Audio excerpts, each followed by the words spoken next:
암 환자 데리고 다니면 재수 없어. 집에서 약이나 먹고 있어. 사위가 내 딸에게 내뱉은 말이었습니다. 암 수술 실밥도 안 뽑힌 딸을 침대에 눕혀둔 채 그 인간은 캐리어를 끌고 나갔어요. 시어머니와 시누이는 현관에서 킬킬거리며 명품 가방을 들고 기다리고 있었죠. 내 딸 통장에서 몰래 빼낸 암 치료비 5천만 원, 그 돈으로 그들은 두바이행 퍼스트 클래스에 올랐습니다. 하지만 그들은 몰랐어요. 고물상에서 폐지나 죽는 줄 알았던 내가 어떤 사람인지, 그리고 그 선택이 자신들의 인생을 송두리째 뒤바꿀 거라는 사실을요. 사연 시작 전 구독과 좋아요를 눌러주시면 그곳에 행운이 가득하시기를 바라겠습니다. 안녕하세요. 저는 서울 외곽에서 고물상을 운영하는 77살 황금자라고 합니다. 지금부터 제가 겪은 이야기를 들려드리겠습니다. 새벽 4시 낡은 자명종이 요란하게 울렸습니다. 30년 넘게 써온 그 시계는 태엽이 닳아서 5분씩 빨리 울리는데 그래도 버리지 못하겠더라고요. 사람이 나이가 들면 낡은 것들이 오히려 정이 가는 법이니까요. 저는 침대에서 몸을 일으켜 기지개를 켰습니다. 이 침대만큼은 제가 허락한 유일한 사치품이에요. 최고급 라텍스 매트리스인데 허리가 좋지 않은 저로서는 잠자리만큼은 포기할 수가 없었죠. 하지만 이 침대의 존재를 아는 사람은 저와 김비서 단 2사람뿐입니다. 장롱을 열고 늘 입던 옷을 꺼냈습니다. 무릎이 헐어 천이 얇아진 몸빼 바지, 기름때가 잔뜩 뺀 작업 조끼, 손가락 끝이 다른 목장갑까지요. 거울 앞에 서니 거기엔 70평생을 고물상에서 보낸 늙은 할머니가 있었습니다. 주름진 얼굴에 거친 손, 허리가 살짝 굽은 모습까지 제가 원하는 모습 그대로였어요. 옷을 갈아입고 안방 벽으로 다가갔습니다. 촌스럽기 짝이 없는 모란도 액자가 걸려 있었는데 금박으로 부귀영화라고 쓰인 그 그림을 동네 사람들은 다들 비웃었죠. 하지만 그 액자를 젖히면 다른 세계가 열립니다. 최첨단 생체 인식 금고가 벽 안쪽에 숨겨져 있거든요. 엄지손가락을 인식 장치에 대니 삐익 소리와 함께 묵직한 철문이 열렸습니다. 수십 장의 등기권리증이 가지런히 정리되어 있었고 맨 위에는 통장 한 권이 놓여 있었어요. 강남 땅, 판교 땅, 재개발 지역 땅. 40년 넘게 한 푼, 2푼 모아서 사들인 것들이죠. 저는 그 통장을 꺼내 잔액을 확인했습니다. 1237억 원. 이것이 매일 아침 하루를 시작하는 제 의식입니다. 통장을 제자리에 넣고 금고 문을 닫으며 속으로 중얼거렸어요. 아직은 때가 아니야. 새벽 공기는 코끝이 시릴 정도로 차가웠습니다. 저는 마당에 녹슨 리어카를 끌고 골목으로 나섰어요. 바퀴가 삐걱거리는 소리가 고요한 새벽을 깨웠죠. 이 리어카도 20년은 됐을 겁니다. 기름칠을 해줘야 하는데 일부러 안 합니다. 소리가 요란해야 사람들이 저를 불쌍한 노인으로 봐주니까요. 골목을 돌아 큰 길로 나오니 슈퍼 앞에서 김씨 아주머니가 셔터를 올리고 있었습니다.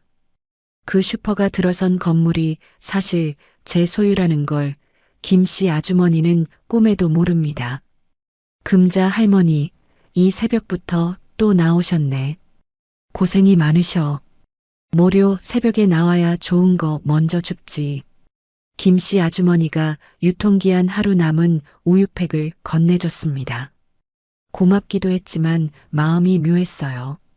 사실 저는 3년째 임대료를 동결해주고 있거든요.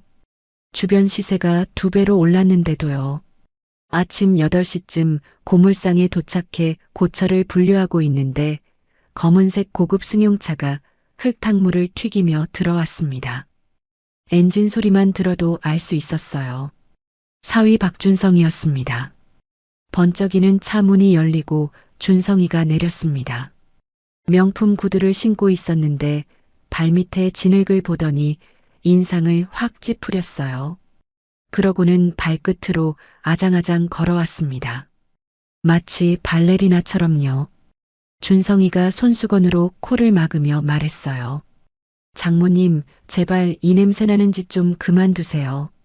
제가 본부장급으로 승진할 사람인데 장모가 고물상한다고 소문나면 창피해서 원. 저는 허리를 깊이 굽히며 미안한 표정을 지었습니다. 아이고, 박서방. 미안해. 늙은이가 하는 일이 이것밖에 없어서. 그나저나 본부장 승진한다며? 축하해. 사실 저는 알고 있었습니다. 준성이가 본부장은커녕 만년 대리라는 걸요. 지난달에 김 비서가 조사해서 보고해줬거든요. 태산 건설 영업팀 대리, 입사 8년 차에 승진 한 번 못한 사람이 제 사위의 진짜 직급이었죠. 하지만 딸 지은이를 위해 철저히 모른 척했습니다. 준성이가 차 트렁크에서 박스를 꺼내 툭 던지듯 내려놓았어요. 이거 드세요. 홍삼 드링크인데 회사에서 협찬받은 겁니다. 포장을 보니 유통기한이 이틀밖에 남지 않았더군요. 폐기 처분할 걸 가져온 게 분명했지만 저는 감격한 표정을 지었습니다. 아이고, 이런 비싼 걸. 박서방 고마워. 저는 준성이 구두에 묻은 진흙을 보고 걸레를 들었어요. 잠깐만, 구두 좀 닦아줄게. 하지만 준성이는 화들짝 놀라며 두 발짝 물러섰습니다. 더러운 걸 본 것처럼 얼굴을 일그러뜨리면서요. 됐어요. 장모님, 그 손으로 만지지 마세요. 기름때 묻잖아요. 가슴에 비수가 꽂히는 것 같았습니다. 하지만 티를 내지 않았어요. 그때 준성이가 급히 움직이는 바람에 서류 가방에서 종이 뭉치가 땅으로 떨어졌습니다. 서둘러 차에 타느라 그걸 못 본 사이 저는 발로 밟아 숨겼어요. 차가 먼지를 일으키며 사라진 뒤 서류를 펼쳐봤습니다. 순간 숨이 턱 막혔어요. 태산 건설 대회비라는 빨간 도장이 찍힌 문건이었는데 제 고물상 부지 매입에 관한 계약서 초안이었습니다. 그런데 매입가가 말이 안 됐어요. 시세가 1,000억 원이 넘는 땅인데 200억 원도 안 되는 금액이 적혀 있었거든요. 시세의 30%도 안 되는 헐값이었죠. 그리고 옆 칸에는 중개수수료라는 명목 아래 박준성이라는 이름과 2억 원이 선명하게 적혀 있었습니다. 제 땅을 헐값에 팔게 만들고 리베이트를 챙기려 했던 겁니다. 제 손이 부들부들 떨렸습니다. 분노보다 허탈함 때문이었어요. 암 수술을 앞둔 아내의 친정 어머니를 상대로 사기를 치다니. 저는 서류를 4번 접어 앞치마 깊숙한 주머니에 밀어 넣었습니다. 증거는 확보했어요. 오후에 딸이 입원한 병원 특실을 찾았습니다. 이 비용은 제가 병원장에게 부탁해 몰래 낸 건데 사위가 할인받아 잡아준 것처럼 꾸며달라고 했죠. 사위 체면을 세워주려는 마음이었어요. 병원장은 제 건물에 클리닉을 운영하는 세입자거든요. 이 정도 부탁쯤이야 흔쾌히 들어줬습니다. 병실 문을 열자 지은이가 침대에 앉아 있었습니다. 얼굴이 누렇게 떠 있었고 광대뼈가 도드라질 만큼 수척했어요. 목에는 수술 부위를 표시한 파란 선이 그어져 있었습니다.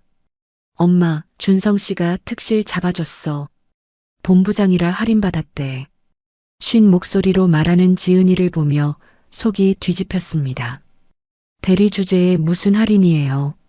제가 낸 돈을 자기 공으로 돌리다니. 하지만 저는 웃으며 대답했어요. 그래, 박서방 참 알뜰하네. 지은이가 힘없이 미소를 지었습니다. 핏기 없는 입술이 파르르 떨리는 게 보였어요. 저는 딸의 손을 꼭 쥔 채 애써 눈물을 삼켰습니다. 복도로 나와 커피를 뽑으려는데 비상계단에서 준성이 목소리가 들렸습니다. 저는 발소리를 죽이고 벽에 몸을 숨겼어요. 부장님, 그 노인네 땅 제가 거의 다 작업했어요. 시세의 3분의 1도 안 되는 가격에 도장 찍게 만들 수 있습니다. 그 땅 넘기면 저 이번엔 진짜 승진시켜 주시는 거죠? 저는 벽에 등을 붙이고 눈을 감았습니다. 손톱이 손바닥을 파고들 정도로 주먹을 쥐었어요. 아픈 아내의 친정 어머니를 속여 땅을 빼돌리고 출세하려는 속셈이었습니다. 분노가 머리끝까지 치밀었지만 꾹 참았어요. 아직은 때가 아니었거든요. 그때 병실 쪽이 시끄러웠습니다. 사돈 황 여사와 시누이 민지가 와 있었어요. 빈손이었습니다. 아이고 사돈, 오셨어요?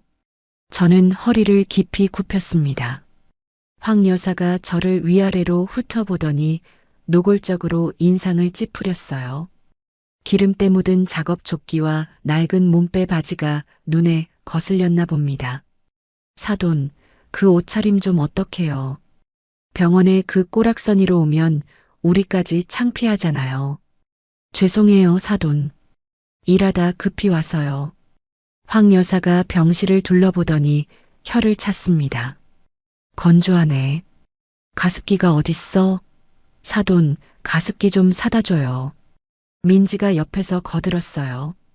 저는 옳게 간병한다고 스트레스가 이만저만이 아니에요. 기가 막혔습니다.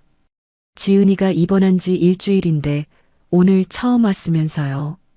그것도 빈손으로요.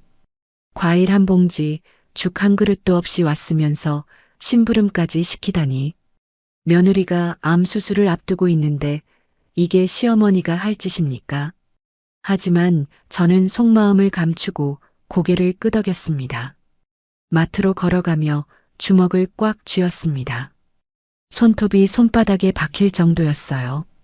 내 딸이 암 수술을 앞두고 있는데 사위는 장모 땅이나 팔아먹으려 하고 시댁은 심부름이나 시키고 이게 사람 노릇입니까? 그날 밤 고물상으로 돌아와 컨테이너 구석의 비밀 금고를 열었습니다. 낡은 철제 캐비닛 뒤에 숨겨둔 작은 금고에서 또 다른 휴대폰을 꺼냈어요. 제 진짜 전화기입니다. 김전무 나야. 네, 회장님. 이 밤에 무슨 일이십니까? 김 비서의 목소리는 언제나처럼 차분했습니다. 태산건설 지분 구조 파악해. 대주주가 누군지, 의결권이 어떻게 나뉘어 있는지 전부. 그리고 내 사위 박준성, 회사 평판 샅샅이 조사해서 내일까지 보고해. 전화를 끊고 녹슨 천장을 올려다봤습니다. 희미한 달빛이 새어 들어오고 있었어요.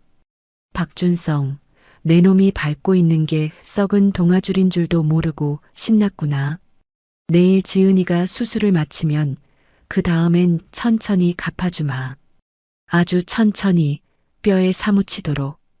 저는 목장갑을 벗어 구석에 던지고 간이 침대에 누웠습니다. 눈을 감으니 오늘 하루가 주마등처럼 스쳐 지나갔어요. 사위의 비웃음, 시댁의 무례함, 비상계단에서 들은 추악한 통화까지 잠이 오지 않았습니다.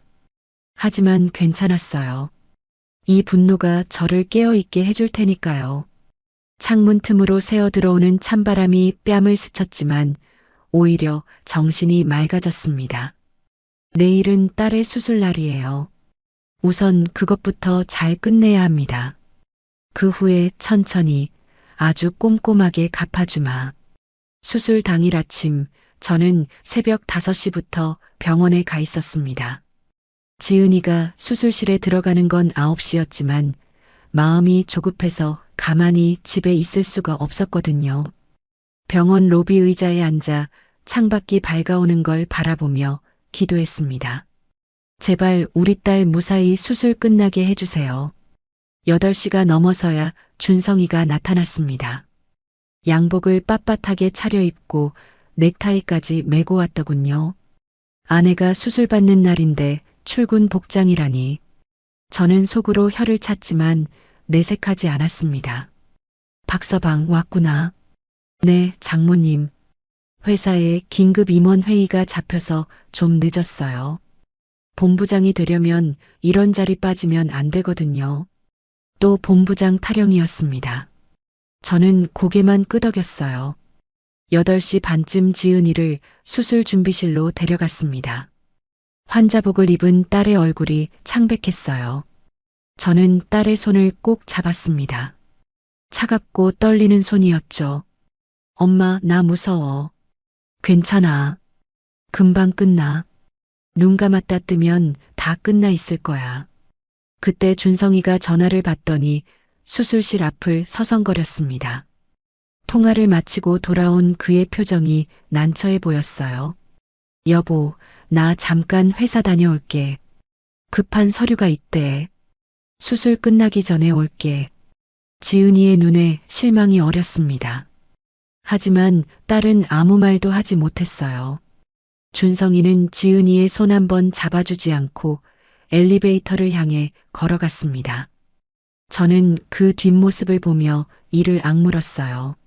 9시 정각 수술실 문이 열리고 지은이가 이동 침대에 실려 들어갔습니다. 하얀 천장 조명 아래로 딸이 사라지는 모습을 보며 저는 가슴이 찢어지는 것 같았어요. 저는 문이 닫힐 때까지 손을 흔들었습니다. 딸의 눈가에 눈물이 맺혀 있었어요. 수술 대기실에는 사돈 황 여사도 와 있었습니다. 하지만 그녀는 며느리 걱정이 아니라 다른 생각에 빠져 있었어요. 염주를 굴리며 중얼거리더군요. 아이고, 굿을 잘못했나? 애군이 꼈어. 무당이 돈만 받아먹고 제대로 안 했나 봐. 저는 그 소리를 듣고 가슴이 철렁했습니다. 며느리가 암 수술을 받고 있는데 굿 타령이라니. 사람이 어쩌면 저럴 수 있을까요? 4시간이 지나서야 수술실 문이 열렸습니다. 그 4시간 동안 저는 한시도 자리를 뜨지 않았어요. 화장실도 안 가고 밥도 안 먹고 그 자리에 앉아 있었습니다. 반면에 황 여사는 2시간쯤 지나자 허리 아프다며 병원 카페로 가버렸고 준성이는 끝내 나타나지 않았어요.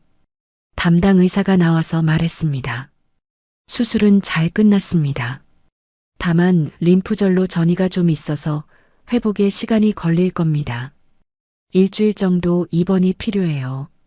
저는 두 손을 모으고 연신 감사하다고 고개를 숙였습니다. 우리 딸이 살았어요. 그것만으로도 감사했습니다. 회복실에서 깨어난 지은이의 첫 마디는 남편을 찾는 것이었어요. 준성 씨는요?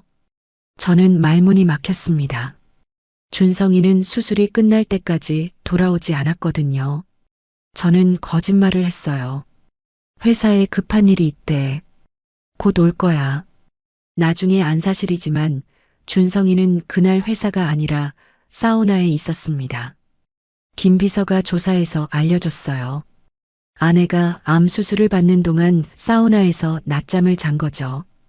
일주일 후 퇴원 날이 되었습니다. 저는 아침 일찍 병원으로 가려고 준비를 하고 있었어요. 그때 지은이에게서 전화가 왔습니다. 수화기 너머로 울음소리가 들렸어요. 엄마, 집에 아무도 없어. 너무 추워. 저는 심장이 쿵 내려앉았습니다. 뭐라고? 박서방은? 몰라. 전화도 안 받아. 시어머니도 민지도 다 연락이 안 돼. 저는 택시를 잡아 타고 딸의 신혼집으로 달려갔습니다. 그 집은 사실 제가 전세금을 대준 곳이에요. 지은이는 모르지만요. 현관문을 열자마자 냉기가 확 밀려왔습니다. 이게 사람 사는 집입니까? 보일러가 꺼져 있었어요. 12월 한겨울에 빈집처럼 차가웠습니다. 거실 탁자 위에 메모지 한 장이 덩그러니 놓여 있었어요. 지은아, 간병하느라 우리 가족이 너무 지쳐서 힐링 좀 하고 올게. 냉장고에 죽 있으니까 챙겨 먹어. 저는 그 메모를 보고 손이 떨렸습니다. 간병이라니요. 이 사람들이 간병을 한 적이 있나요? 지은이가 입원해 있는 일주일 동안 제가 매일 병원에 갔지만 시댁 식구들은 첫날 잠깐 얼굴 비추고는 코빼기도 안 비쳤어요. 힐링이 필요한 건 수술받은 지은이지 저 사람들이 아니었습니다. 냉장고를 열어봤습니다. 텅 빈 선반에 편의점에서 산 것 같은 죽 2개가 있었는데 유통기한이 오늘까지였어요. 싱크대에는 설거지거리가 산더미처럼 쌓여 있었고 방바닥에는 과자 부스러기가 널려 있었습니다. 누가 봐도 환자를 돌본 흔적이 아니라 자기들끼리 먹고 논 흔적이었죠. 안방에서 흐느끼는 소리가 났습니다. 저는 문을 열고 들어갔어요. 지은이가 이불을 뒤집어 쓰고 어깨를 들썩이며 울고 있었습니다. 지은아, 왜 그래? 어디 아파? 지은이가 이불을 걷고 저를 올려다봤습니다. 눈이 퉁퉁 부어 있었어요. 엄마, 내 암 진단금 통장이 없어졌어. 5천만 원. 저는 귀를 의심했습니다. 뭐라고? 5천만 원이 어딨는데? 보험회사에서 암 진단금 나온 거. 수술비랑 요양비로 쓰려고 넣어뒀는데 통장이 없어. 찾아봤는데 아무 데도 없어. 저는 지은이의 서랍과 가방을 뒤졌습니다. 통장은 어디에도 없었어요. 대신 이상한 걸 발견했습니다. 지은이의 인감도장이 평소 두던 자리에 없었거든요. 저는 불길한 예감이 들어 지은이의 휴대폰으로 은행 앱에 들어가 봤습니다. 지문 인식으로 로그인이 됐어요. 잔액이 떴는데 숫자가 이상했습니다. 5천만 원이 있어야 할 통장에 3만 2천 원밖에 남아있지 않았어요. 저는 눈을 비비고 다시 봤습니다. 착각이 아니었습니다. 거래 내역을 확인해 보니 사흘 전에 전액 인출되어 있었어요. 인감으로 창구에서 직접 뺀 거였습니다. 저는 눈앞이 캄캄해졌습니다. 준성이가 지은이의 인감을 도용해서 돈을 빼간 거예요. 아내의 암 치료비를요. 지은이가 떨리는 손으로 준성이에게 전화를 걸었습니다. 신호음이 몇 번 가더니 끊겼어요. 하지만 돌아온 건 기계음뿐이었습니다. 고객님이 전화를 받지 않습니다. 몇 번을 걸어도 마찬가지였습니다. 그때 지은이의 휴대폰에 알림이 떴어요. 인스타그램 알림이었습니다. 신우이 민지의 게시물이었죠. 화면에는 인천공항 라운지 사진이 올라와 있었습니다. 면세점 쇼핑백을 들고 환하게 웃는 민지, 그 옆에 선글라스를 낀 황 여사, 그리고 맨 뒤에 준성이가 보였어요. 해시태그에는 이렇게 적혀 있었습니다. 드디어 두바이, 힐링, 가족여행, 오빠 찬스. 저는 휴대폰을 든 채 멍하니 서 있었습니다. 사진 속 그들은 행복해 보였어요. 아픈 아내와 며느리를 버려두고 떠나면서 저렇게 웃을 수 있다니. 사진을 자세히 보니 민지 손에 들린 쇼핑백이 명품 브랜드 로고가 선명했어요. 그 돈이 어디서 났겠습니까? 제 딸의 암 치료비였죠. 엄마, 저 사람들 두바이 갔어. 내 돈 가지고. 지은이의 목소리가 떨렸습니다. 그 순간 딸이 갑자기 얼굴을 찡그리며 가슴을 움켜쥐었어요. 아파. 엄마, 나 머리가 너무 아파. 지은이의 얼굴이 새하얗게 질렸습니다. 이마를 짚어보니 불덩이처럼 뜨거웠어요. 고열이 난 거였습니다. 수술 후 면역력이 떨어진 상태에서 스트레스까지 받으니 몸이 버티질 못한 거예요. 지은아, 정신 차려. 딸이 눈을 감더니 그대로 옆으로 쓰러졌습니다. 저는 비명을 지르며 119에 전화했어요. 여보세요. 사람이 쓰러졌어요. 암 수술 받은 환자인데 고열이 나고 의식이 없어요. 빨리 와주세요. 구급차가 올 때까지 15분이 1시간처럼 길었습니다. 저는 딸을 안고 계속 이름을 불렀어요. 지은아, 지은아, 제발 눈 떠봐. 엄마야. 응급실로 이송된 지은이는 폐혈증 초기 증상이라는 진단을 받았습니다. 수술 부위 감염과 극심한 스트레스가 겹쳐서 면역 체계가 무너진 거라고 했어요. 다행히 빨리 왔다고 조금만 늦었으면 위험했을 수도 있다고 했습니다. 의사의 말을 들으며 저는 다리에 힘이 풀려 주저앉았어요. 링거를 맞고 잠든 딸의 얼굴을 바라봤습니다. 수척하고 창백한 얼굴, 수술 자국이 남은 목, 열에 달아오른 볼. 이제 겨우 37인 내 딸이 이렇게 늙어버렸어요. 결혼 전에는 웃음이 끊이지 않던 아이였는데 저는 딸의 손을 잡고 눈물을 흘렸습니다. 이 아이가 뭘 잘못했다고. 아픈 것도 서러운데 남편한테, 시댁한테 이런 취급을 받아야 합니까? 저는 더 이상 참는 것이 미덕이 아니라는 걸 깨달았습니다. 병원 비상계단으로 나가 김 비서에게 전화를 걸었습니다. 제 목소리는 평소와 달리 차갑게 가라앉아 있었어요. 김 전무, 지금 당장 내 사무실로 와. 작업복 벗을 거야. 회장님, 무슨 일이십니까? 사위놈이 두바이로 튀었어. 내 딸 돈 들고. 그리고 태산건설 현황 자료 준비해. 그 회사 대주주가 누군지 확인했지? 네, 확인했습니다. 대주주는 황금자 명예회장님이십니다. 지분 32%요. 저는 입꼬리가 살짝 올라갔습니다. 전화를 끊고 창밖을 내다봤어요. 서울의 야경이 반짝이고 있었습니다. 박준성, 내 놈들이 탄 비행기가 지옥행인 줄도 모르고 신났구나. 그래, 가장 높은 곳까지 올라가거라. 떨어질 때 뼈도 못 추리게 해주마. 저는 주먹을 꽉 쥐었습니다. 70년 인생에서 이렇게 분노한 적이 없었어요. 하지만 이 분노는 슬픔이 아니었습니다.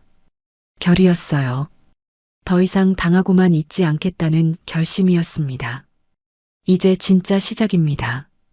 다음 날 새벽 저는 오랜만에 욕실 거울 앞에 섰습니다. 거울 속에는 주름진 얼굴의 늙은 여자가 있었어요.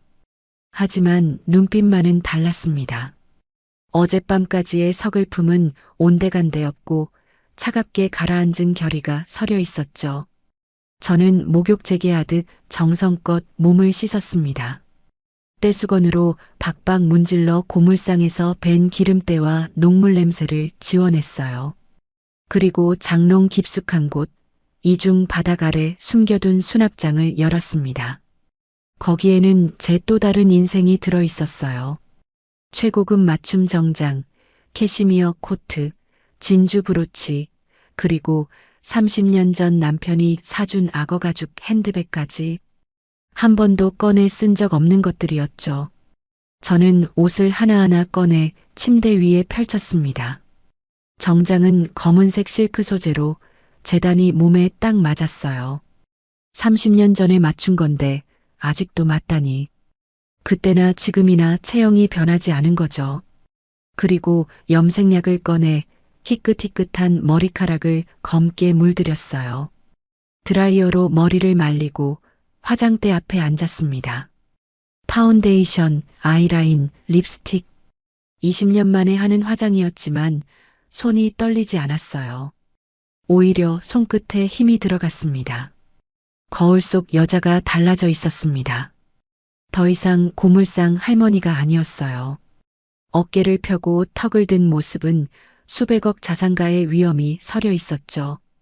저는 평소에 끼던 낡은 목장갑을 들어 쓰레기통에 던졌습니다. 손가락 끝이 닳아 구멍난 그 장갑. 40년 넘게 고물을 만지며 낀 장갑이었죠. 그 장갑과 함께 참고 숨기던 지난 세월도 버리는 기분이었어요. 아침 9시 김 비서가 보낸 검은색 고급 승용차가 골목에 도착했습니다. 동네 슈퍼 앞을 지나는데 김씨 아주머니가 저를 빤히 쳐다봤어요. 하지만 알아보지 못했습니다. 어휴, 웬 사모님이 이 동네를 다 오셨어. 혹시 재개발되나? 저는 창문 너머로 살짝 미소만 지었습니다. 차 안에서 김 비서가 태블릿을 건넸어요. 화면에는 사위 박준성의 상세한 신상 정보가 떠 있었습니다. 회장님, 요청하신 자료입니다. 박준성은 태산건설 영업팀 대리로 입사 8년 차입니다. 사내 평판은 최악이에요. 허풍이 심하고 업무 능력은 바닥이라고 합니다. 동료들 사이에서는 입만 살았다고 뒷담화가 자자하더군요. 법인카드 사용 내역은 확인했습니다. 박준성이 쓰고 있는 법인카드는 본부장 명의입니다. 본부장이 부산 출장 간 사이 책상 서랍에서 몰래 가져간 것으로 보입니다. 명백한 절도이자 횡령이에요. 이미 두바이에서 호텔비, 식대, 쇼핑 등으로 1,500만 원 넘게 썼습니다. 저는 고개를 끄덕였습니다. 예상대로였어요. 저 인간은 장모뿐 아니라 회사도 속이고 있었던 겁니다. 10시 정각 태산건설 본사 앞에 도착했습니다. 40층짜리 유리 빌딩이 하늘을 찌를 듯 솟아 있었어요. 이 건물 부지도 원래는 제 땅이었습니다. 20년 전에 장기 임대를 내줬죠. 저는 차에서 내려 정문을 향해 걸었습니다. 구두굽이 대리석 바닥을 또각또각 울렸어요. 로비에 있던 직원들이 일제히 고개를 돌렸습니다. 누군지는 몰라도 범상치 않은 사람이 왔다는 건 느낄 수 있었겠죠. 로비 안내 데스크 직원이 저를 가로막았습니다. 실례지만 어떻게 오셨습니까? 예약이 있으신가요? 김 비서가 앞으로 나서며 명함을 내밀었어요. 대주주 황금자 명예회장님이시다. 길을 비켜라. 직원의 얼굴이 새하얗게 질렸습니다. 대주주라는 말에 화들짝 놀란 거죠. 그는 허둥지둥 전화기를 들더니 어디론가 연락을 했어요. 30초도 안 되어 엘리베이터 문이 열리고 양복 입은 사람들이 우르르 쏟아져 나왔습니다. 맨 앞에 선 사람이 허리를 90도로 꺾으며 인사했어요. 회장님, 어인일로 왕림하셨습니까? 미리 연락을 주셨으면 마중을 나갔을 텐데. 태산건설 대표이사 최영수였습니다. 이마에 송골송골 땀이 맺혀 있었어요. 최 사장, 오랜만이네. 내가 갑자기 와서 미안하군. 잠깐 이야기 좀 하세. 저는 대표이사를 앞세우고 전용 엘리베이터에 올랐습니다. 대표이사만 탈 수 있는 특별 엘리베이터였어요.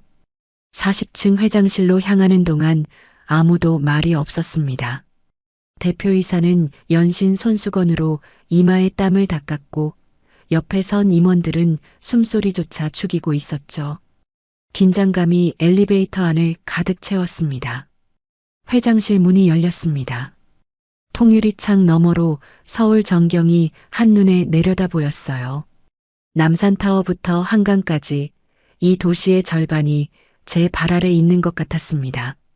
저는 상석에 앉았고 대표이사는 맞은편에 조심스럽게 앉았어요. 비서가 커피를 가져왔지만 저는 손도 대지 않았습니다. 할 이야기가 많았거든요.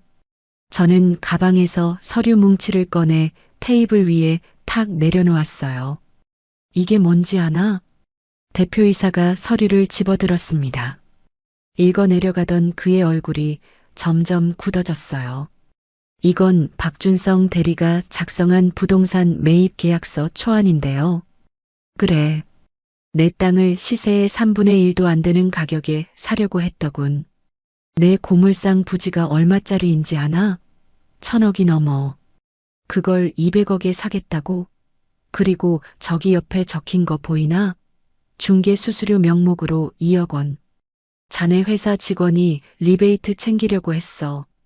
대표이사의 얼굴이 사색이 되었습니다. 회장님, 저는 정말 이 사실을 몰랐습니다.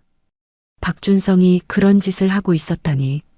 저는 또 다른 서류를 꺼냈어요. 법인카드 사용 내역서였습니다. 이것도 봐. 자네 회사 본부장 명의 법인카드인데 지금 두바이에서 펑펑 쓰이고 있더군. 그런데 그 본부장은 지금 부산 출장 중이야. 누가 쓰고 있는 건지 알겠나? 대표이사가 내역서를 보더니 입을 떡 벌렸습니다. 박준성이 본부장님 카드를 훔쳐간 겁니까? 그래. 절도의 횡령이야. 자네 회사 관리가 이 모양인가? 대표이사가 자리에서 벌떡 일어나 무릎을 꿇었습니다. 40층 회장실 바닥에 양복 무릎이 닿았어요. 회장님, 죄송합니다. 제가 감독을 소홀히 했습니다. 당장 박준성을 해고하고 고소하겠습니다. 저는 손을 저었어요. 해고는 나중 일이고 지금 당장 더 급한 게 있어.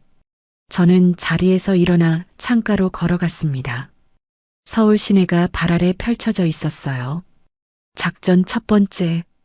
박준성이 들고 간 법인카드, 도난 및 횡령 코드로 카드사에 긴급 정지 신청해. 전 세계 어디서든 그 카드 긁는 순간 경찰 신고가 들어가게. 두바이든 어디든 결제 시도하면 바로 빨간불이 켜지도록. 알겠습니다. 작전 두 번째. 박준성이 쓰는 휴대폰. 그거 회사명의 법인폰이지? 네, 맞습니다. 영업팀 전원에게 지급된 법인폰입니다.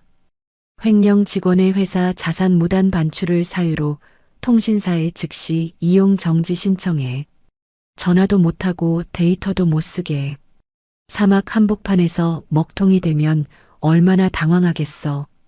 대표이사가 연신 고개를 끄덕이며 받아 적었습니다. 작전 세 번째. 내 딸 지갑에서 훔쳐간 신용카드가 있어. 이건 내가 딸한테 동의받아서 도난 분실 신고 넣을 거야. 신우이가 그 카드 들고 갔거든. 저는 돌아서서 대표이사를 똑바로 바라봤습니다. 최 사장, 나는 자네 회사 지분 32%를 가진 대주주야. 내 사위가 내 땅을 사기치려 한 것도 모자라 회사 돈까지 횡령했어. 이거 언론에 나가면 주가가 어떻게 될 것 같나? 대표이사의 얼굴이 흙빛으로 변했어요. 이마에 땀방울이 송골송골 맺혔습니다. 회장님, 제발 그것만은. 주가가 폭락하면 회사가 망합니다. 제가 모든 조치를 취하겠습니다. 박준성 건은 철저히 처리하겠습니다. 저는 고개를 끄덕였습니다. 좋아. 그리고 하나 더. 두바이에 믿을 만한 사설 탐정 업체 연결해줘. 저놈들이 뭐라고 다니는지 실시간으로 보고받고 싶어. 사진이랑 영상으로. 놓치는 것 없이 전부 다. 알겠습니다. 현지 교민 네트워크를 통해 최고의 업체를 섭외하겠습니다. 회장실을 나서며 저는 선글라스를 꼈습니다. 엘리베이터 문에 비친 제 모습이 낯설었어요. 기름때 묻은 작업 조끼 대신 실크 정장, 목장갑 대신 진주 반지. 완전히 다른 사람이었습니다. 하지만 불쾌하지 않았어요. 오히려 통쾌했죠. 이게 진짜 나였으니까요. 김 비서가 옆에서 조심스럽게 물었어요. 회장님, 이제 어디로 가시겠습니까? 병원으로 가자. 딸한테 좋은 소식 전해줘야지. 차에 오르며 저는 창밖을 바라봤습니다. 아침 햇살이 빌딩 유리창에 반사되어 눈이 부셨어요. 이 도시에서 제가 가진 건물만 해도 10채가 넘습니다. 그런데 그동안 왜 숨어 살았을까요? 딸을 위해서였어요. 돈 때문에 사람들이 변하는 걸 너무 많이 봤거든요. 하지만 이제는 달라져야 합니다.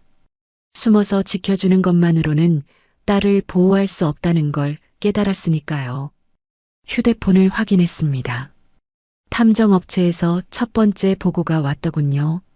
사진 속에는 두바이 호텔 수영장에서 샴페인을 터뜨리는 준성이 일당이 찍혀 있었어요. 해맑게 웃고 있었습니다. 시어머니 황 여사는 풀장 의자에 누워 선탠을 하고 있었고 시누이 민지는 비키니 차림으로 셀카를 찍고 있었죠. 내 딸이 응급실에서 링거를 맞고 있는 동안 저들은 호화 휴가를 즐기고 있었던 겁니다. 저는 사진을 보며 중얼거렸어요. 그래, 실컷 웃어라. 그 웃음이 울음으로 바뀌는데 이틀도 안 걸릴 테니까. 차창 밖으로 서울의 빌딩 숲이 스쳐 지나갔습니다. 저는 눈을 감고 깊이 숨을 들이쉬었어요. 70년 인생에서 처음으로 가슴이 시원했습니다. 복수의 서막이 올랐어요. 이제 쇼가 시작됩니다. 그날 저녁 저는 병원에서 딸과 함께 저녁을 먹고 있었습니다. 지은이의 안색이 많이 좋아졌어요. 링거를 맞고 푹 쉬었더니 열도 내리고 입맛도 조금 돌아왔죠.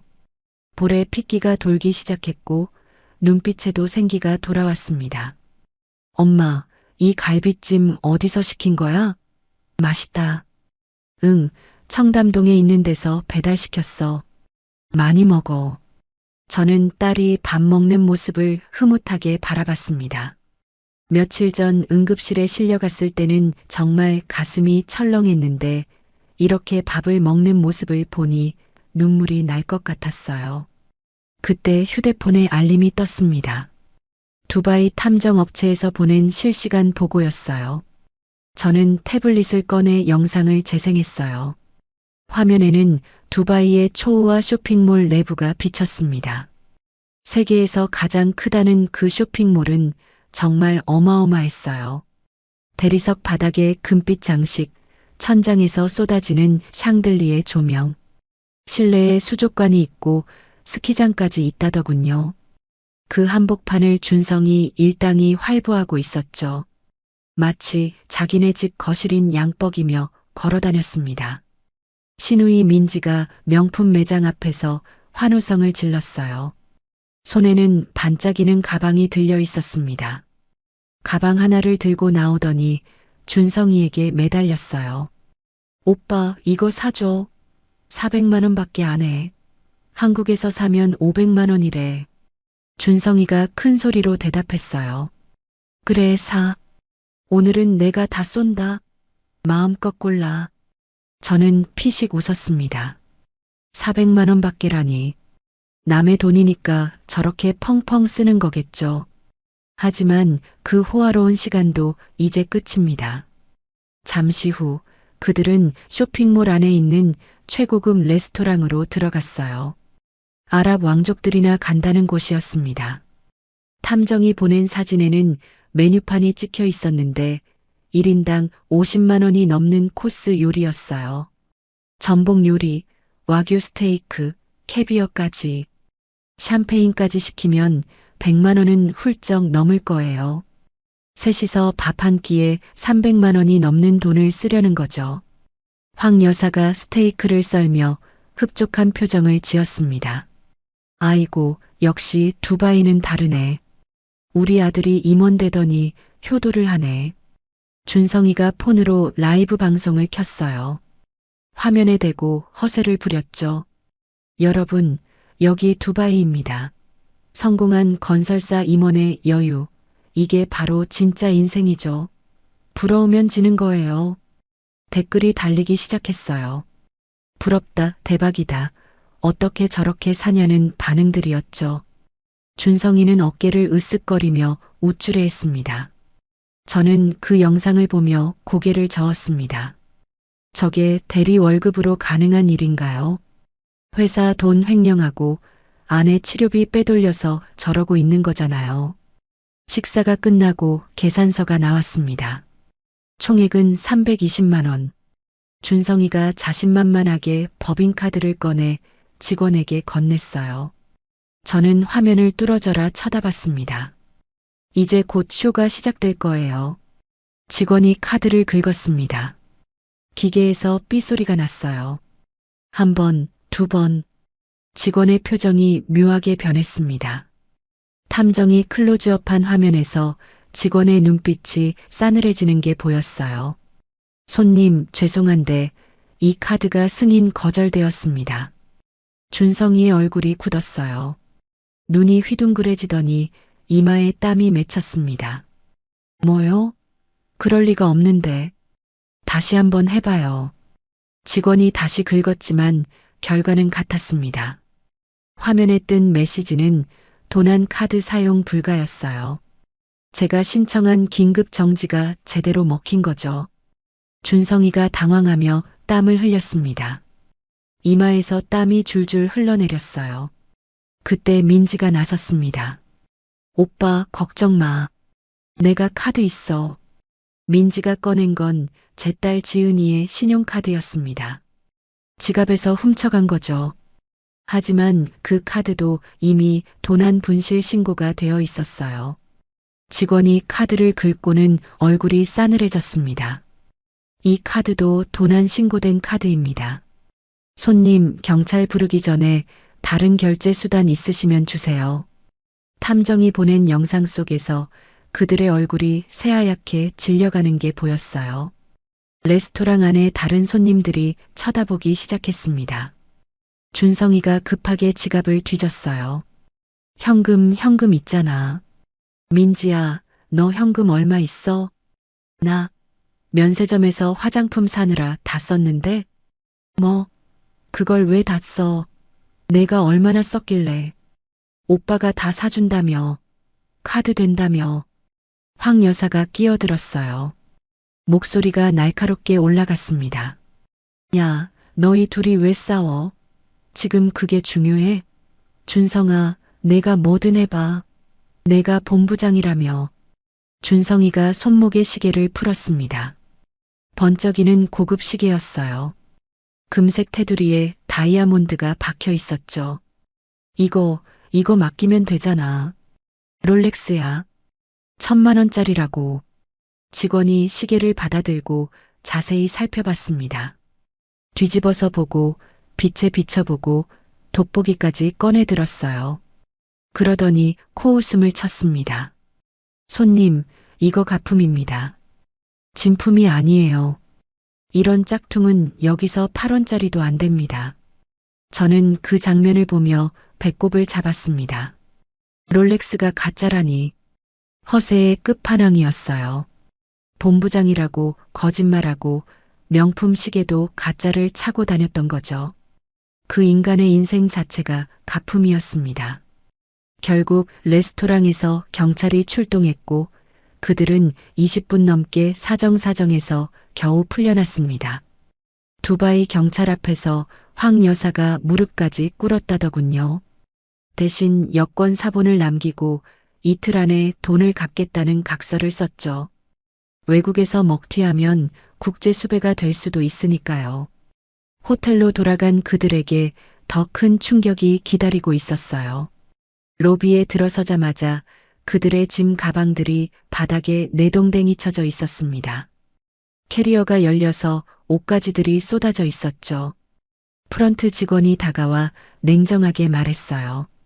박준성 고객님, 신용카드 결제가 취소되어 숙박 예약이 강제 해지되었습니다.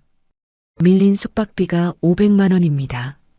지금 즉시 체크아웃 해주셔야 합니다. 준성이가 말을 더듬었어요. 잠깐만요. 돈은 내일 구해서 낼게요. 하룻밤만 더 있게 해주세요. 하지만 직원은 고개를 저었습니다. 불가능합니다. 호텔 규정입니다. 황 여사가 버럭 소리를 질렀습니다. 뭐, 내가 누군 줄 알고. 지배인 당장 불러. 너네 다 자르게 할 거야. 하지만 두바이는 한국이 아니었어요.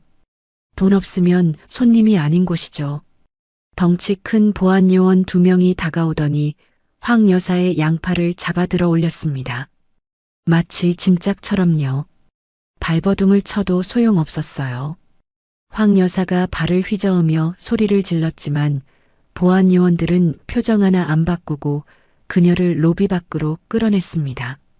민지가 울면서 따라갔고 준성이는 짐 가방을 끌고 고개를 푹 숙인 채 걸어 나왔어요. 그렇게 그들은 한밤중에 호텔 밖으로 쫓겨났습니다. 두바이의 밤 기온은 35도가 넘었어요. 한국의 한여름보다 더 찌는 듯한 열기였죠. 습하고 뜨거운 바람이 불었습니다. 에어컨 빵빵한 호텔에서 나오니 숨이 막혔을 거예요. 민지가 울먹이며 말했습니다. 오빠 어떡해? 우리 어디가? 준성이가 휴대폰을 꺼내 어디론가 전화를 걸려 했어요. 회사든 한국 가족이든 누구한테든 연락해서 돈을 구하려고 했겠죠. 하지만 화면에는 서비스 불가라는 글자만 떠 있었습니다. 법인폰이 정지된 거예요. 데이터도 안 되고 전화도 안 되는 완전한 먹통이 된 거죠. 저는 한국의 병원 병실에서 대형 화면으로 그 장면을 지켜봤습니다. 김 비서가 가져온 70인치 휴대용 모니터였어요.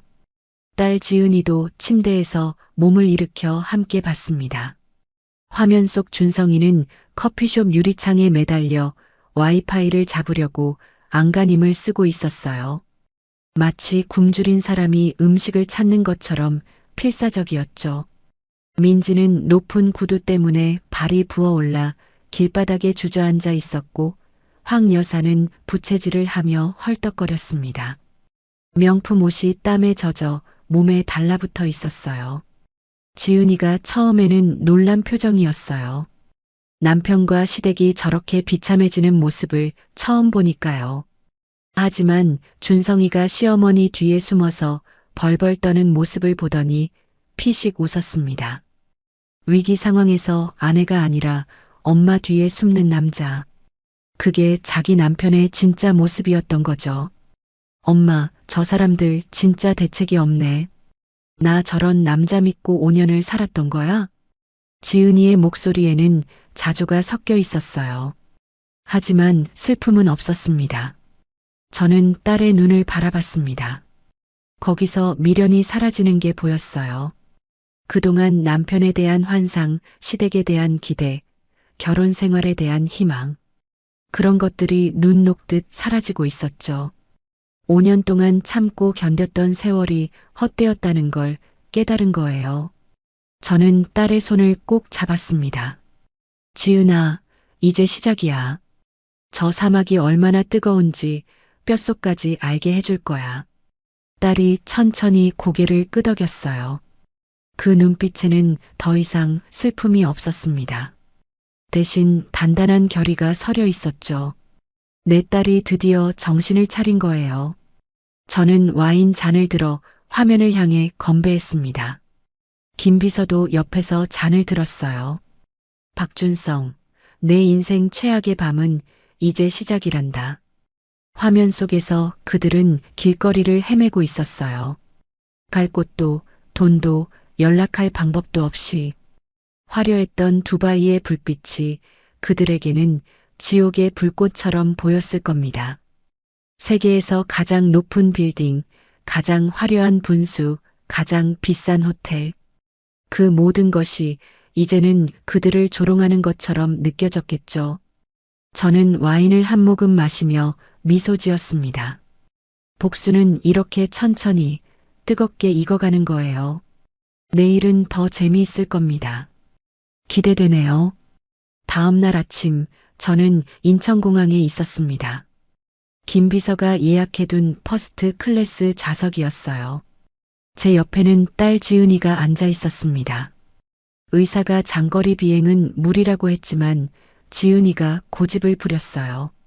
엄마, 나도 가야 해. 내 눈으로 직접 봐야겠어. 저는 딸의 얼굴을 바라봤습니다. 수술 자국이 아직 선명했지만 눈빛은 단단했어요. 더 이상 나약한 며느리가 아니었습니다. 비행기가 이륙하고 10시간이 지나 두바이 국제공항에 도착했습니다. 비행 내내 지은이는 창밖만 바라봤어요. 무슨 생각을 하는지 물어보지 않았습니다. 딸이 스스로 정리할 시간이 필요했으니까요. 공항 밖으로 나서자 뜨거운 바람이 확 밀려왔어요. 12월인데도 기온이 30도에 가까웠습니다. 한국은 영하로 떨어졌을 텐데 이곳은 한여름 같았죠. 김 비서가 미리 준비해둔 검은색 대형 승용차가 우리를 기다리고 있었습니다. 차에 오르자 탐정이 보낸 최신 보고서가 태블릿에 떠 있었습니다. 준성이 일당은 지난밤을 공항 의자에서 보냈더군요. 돈이 없으니 숙소를 구할 수가 없었던 거예요. 에어컨 바람이 쌩쌩 나오는 공항이라 덜 덥긴 했겠지만 딱딱한 의자에서 자는 게 편할 리 없었죠. 사진 속에서 황 여사는 의자 3개를 붙여놓고 누워 있었고 민지는 바닥에 가방을 베고 웅크리고 있었습니다. 명품 옷은 구겨질 대로 구겨져 있었어요. 준성이는 벽에 기대 앉아 멍하니 허공을 바라보고 있었습니다. 눈 밑에 다크서클이 시커멓게 내려앉아 있었죠. 저는 그 사진을 보며 피식 웃었습니다. 어젯밤 호텔 스위트룸에서 샴페인을 터뜨리던 사람들이 이제 공항 바닥 신세가 됐군요. 하지만 그들에겐 아직 한 가지 희망이 남아 있었어요. 한국에 있는 준성이 아버지, 박영감이었죠. 준성이가 공항 공중전화로 아버지에게 전화를 걸어 돈을 붙여달라고 애원했다고 합니다. 박영감이 300만 원을 송금했고 그 돈으로 그들은 간신히 싸구려 숙소를 잡았어요. 저는 탐정에게 새로운 지시를 내렸습니다. 그들이 묵고 있는 숙소 주소 보내줘. 그리고 사막 투어 차량 한 대 준비해. 제일 낡고 허름한 걸로. 2시간 후 저는 그 숙소 앞에 도착했습니다. 두바이 외곽의 허름한 모텔이었어요. 페인트가 벗겨진 외벽, 녹슨 에어컨 실외기. 화려한 두바이의 이면이었죠. 저는 선글라스를 쓰고 차에서 내렸습니다. 검은색 정장에 진주 목걸이. 이 허름한 모텔과는 어울리지 않는 차림이었어요. 지나가던 현지인들이 힐끗힐끗 쳐다봤습니다. 김 비서가 문을 열어주고 저는 당당하게 로비로 들어갔어요. 에어컨도 제대로 안 돌아가는지 로비 안도 더웠습니다. 프런트에서 방 번호를 확인하고 복도를 걸었어요. 삐걱거리는 나무 바닥, 퀴퀴한 곰팡이 냄새. 벽지는 군데군데 뜯어져 있었고 형광등은 깜빡거렸습니다. 저는 305 앞에 멈춰 섰어요. 안에서 다투는 소리가 새어나왔습니다. 다 내 탓이야. 내가 카드 정지 당하게 뭘 한 거야. 황 여사의 날카로운 목소리였습니다. 저도 모르겠다니까요. 갑자기 왜 그런 건지. 준성이가 변명하는 소리였죠. 저는 문을 똑똑 두드렸습니다. 안이 조용해졌어요. 잠시 후 문이 열리고 준성이의 얼굴이 나타났습니다. 그 순간 준성이의 표정이 얼어붙었어요. 마치 귀신을 본 것처럼요. 장모님? 저는 선글라스를 벗으며 차갑게 웃었습니다. 준성이의 얼굴은 수염이 자라 거칠었고 눈은 충혈되어 있었어요. 하룻밤 사이에 10년은 늙어 보였습니다. 왜 장모가 오면 안 되나? 저는 준성이를 밀치고 방 안으로 들어갔어요. 좁은 방에 침대 2개가 붙어 있었고 바닥에는 짐 가방이 널브러져 있었습니다. 황 여사와 민지가 침대에 앉아 있다가 저를 보고 입을 떡 벌렸어요. 사돈? 여기를 어떻게? 황 여사가 더듬거렸습니다. 저는 그녀를 무시하고 방 안을 둘러봤어요. 에어컨도 제대로 안 나오는지 땀 냄새가 진동했습니다. 저는 창가에 있는 낡은 의자에 앉았습니다. 그리고 가방에서 서류 뭉치를 꺼내 테이블 위에 탁 내려놓았어요. 박준성, 이게 뭔지 알아? 준성이가 서류를 힐끗 보더니 얼굴이 새하얗게 질렸습니다. 그건 제 고물상 부지를 헐값에 사려던 그 계약서였어요. 이건 내가 내 땅을 시세의 3분의 1 가격에 사겠다고 몰래 진행한 거지. 리베이트 2억 원 챙기려고. 방안이 쥐 죽은 듯 고요해졌습니다. 황 여사와 민지도 눈이 휘둥그레졌어요. 저는 또 다른 서류를 꺼냈습니다. 법인카드 사용 내역서였어요. 그리고 이건 내가 훔쳐간 회사 법인카드 사용 내역이야. 본부장 출장 간 사이에 책상 서랍에서 몰래 빼돌렸지? 여기 와서 호텔비, 밥값, 쇼핑까지 1,500만 원 넘게 썼더구나. 이거 횡령이야. 감옥 갈 수 있어. 준성이의 다리가 후들후들 떨렸습니다. 바닥에 풀썩 주저앉았어요. 장모님, 저는 마지막 서류를 꺼냈습니다. 은행 거래 내역이었죠. 그리고 이건 내가 내 딸 통장에서 빼간 5천만 원 내역이야. 암 치료비로 쓰라고 나온 진단금을 내가 인감 도용해서 빼갔지. 이건 절도의 사기야. 저는 자리에서 일어나 준성이 앞으로 다가갔습니다. 그리고 그의 턱을 잡아 올려 눈을 마주쳤어요. 떨리는 그의 눈동자가 보였습니다. 내가 나를 뭘로 봤어? 늙고 멍청한 고물상 할머니? 쉽게 속일 수 있는 호구? 내 눈에는 그렇게 보였니? 준성이가 울먹이며 말했어요. 죄송합니다. 제가 잘못했습니다. 황 여사가 끼어들었습니다. 사돈, 잠깐만요. 이게 무슨 오해가 있는 것 같은데 우리 아들이 그런 애가 아니에요. 다 오해예요. 저는 황 여사를 돌아봤습니다. 눈빛이 차갑게 가라앉았어요. 오해? 증거가 다 있는데 오해라고? 그리고 황 여사, 당신도 공범이야. 내 딸 암 수술 받는 동안 빈손으로 병문안 와서 심부름이나 시키고 내 딸 돈으로 여기 와서 호화 여행 즐기고 이게 시어머니가 할 짓이에요? 황 여사의 얼굴이 벌겋게 달아올랐습니다. 하지만 저는 거기서 멈추지 않았어요. 아, 그리고 민지 씨? 민지가 움찔했습니다. 내 가방에 있는 명품들 다 내 딸 카드로 산 거지? 도난 카드 사용은 범죄야. 두바이 경찰한테 신고하면 당장 구속이야. 민지가 울음을 터뜨렸습니다. 화장이 번져서 눈밑이 시커멓게 됐어요. 저는 몰랐어요. 오빠가 다 괜찮다고 해서 저는 코웃음을 쳤습니다. 참 뻔뻔하기도 하지요. 그리고 가방에서 휴대폰을 꺼내 김 비서에게 전화했어요. 김 전무, 차 대기시켜. 이 사람들 사막 투어 보낼 거야. 전화를 끊고 저는 그들을 둘러봤습니다. 세 사람 모두 얼굴이 사색이 되어 있었어요. 자, 선택해. 첫 번째, 지금 당장 경찰서 가서 자수하고 한국 송환되어서 재판받기. 두바이 감옥이 어떤지 알아? 세계에서 제일 무섭다더라. 두 번째, 내가 시키는 대로 하기. 뭐로 할래? 준성이가 무릎을 꿇었습니다.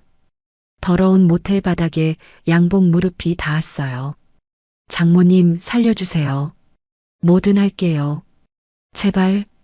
저는 천천히 고개를 끄덕였습니다. 좋아. 그럼 따라와. 저는 방을 나서며 뒤를 돌아보지 않았어요. 발소리가 졸졸 따라오는 게 들렸습니다. 로비를 지나 주차장으로 나가니 낡은 사륜구동 차량이 기다리고 있었어요. 세 사람이 어리둥절한 표정으로 차에 올랐습니다. 어디로 가는지 물어볼 엄두도 못 내는 눈치였어요. 저와 지은이는 다른 차에 탔습니다. 지은이가 저를 바라봤어요. 엄마, 우리 어디 가는 거야? 곧 알게 돼. 저는 웃으며 대답했습니다. 차량 2대가 출발했어요. 30분쯤 달리자 도시가 끝나고 사막이 펼쳐졌습니다. 끝없이 이어지는 모래 언덕, 타는 듯한 태양. 두바이의 화려함과는 전혀 다른 풍경이었죠. 모래가 바람에 날려 차창을 때렸고 하늘은 먼지 때문에 뿌옇게 흐려져 있었습니다. 차가 사막 한가운데서 멈췄습니다. 저는 차에서 내려 앞차로 걸어갔어요. 그들도 차에서 내렸습니다. 발이 모래에 푹푹 빠졌어요. 사방이 모래뿐이었어요. 도로도 건물도 사람도 없었습니다. 도시는 저 멀리 아지랑이처럼 흔들리고 있었어요. 기온은 40도를 넘었을 겁니다. 숨을 쉴 때마다 뜨거운 공기가 폐를 태우는 것 같았죠. 저는 준성이를 바라보며 말했습니다. 여기가 내가 보낼 곳이야. 사막 한복판. 물도 없고 그늘도 없고 도움 요청할 곳도 없어. 어때 두렵니게? 준성이가 벌벌 떨며 외쳤어요. 장모님, 이러시면 안 돼요. 저희 죽으라는 거예요?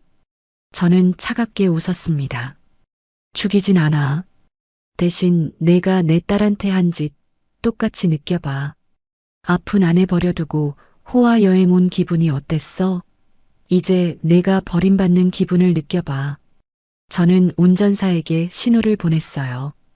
차량이 출발했습니다. 세 사람만 사막에 남겨두고요. 물도 없이 그늘도 없이. 뒤돌아보니 그들이 차를 향해 뛰어오며 소리치고 있었습니다. 모래에 발이 빠져 넘어지면서도 필사적으로 뛰었어요. 하지만 차는 멈추지 않았습니다. 지은이가 물었습니다. 엄마, 저 사람들 진짜 저기 두고 가는 거야? 저는 미소 지었어요. 걱정 마. 2시간 후에 데리러 갈 거야. 그 정도면 충분히 반성할 시간이지. 죽지는 않아. 하지만 평생 잊지 못할 거야. 창밖으로 점점 작아지는 세 개의 점이 보였습니다. 뜨거운 모래바람 속에서 허우적대는 그들의 모습이요. 저는 그 모습을 보며 생각했어요. 이건 시작일 뿐이야.